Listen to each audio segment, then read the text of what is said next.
Are you trying to send and receive tokens in TokenPocket? Then here's how you can do it. Welcome back to Wake&Tech. Without wasting much of our time, let's get straight into the video. First of all, launch open TokenPocket application and unlock your wallet. Once you're inside the main homepage of TokenPocket, go to the top left corner and tap on the menu button and select your correct network.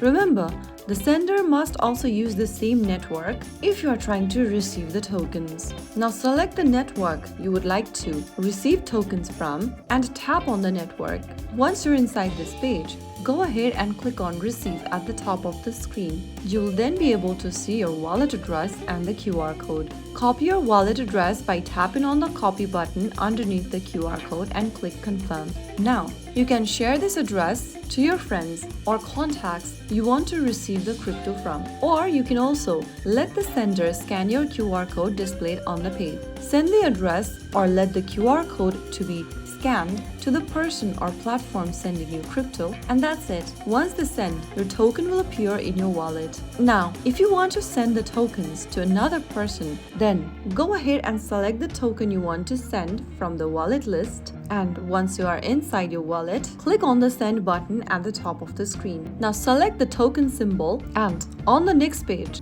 go ahead and paste in the wallet address of the person you are trying to send the crypto to. Once you do that, go to the bottom and enter the amount you want to send. Make sure that you have enough for network fees. After you are done, scroll all the way down and click on the confirm button. Make sure to double check the addresses before sending, and that is how you easily send tokens in TokenPocket. Be very careful while sending the tokens. Always match the network when sending or receiving. Never share your private key or recovery phrases, and always double check addresses before sending.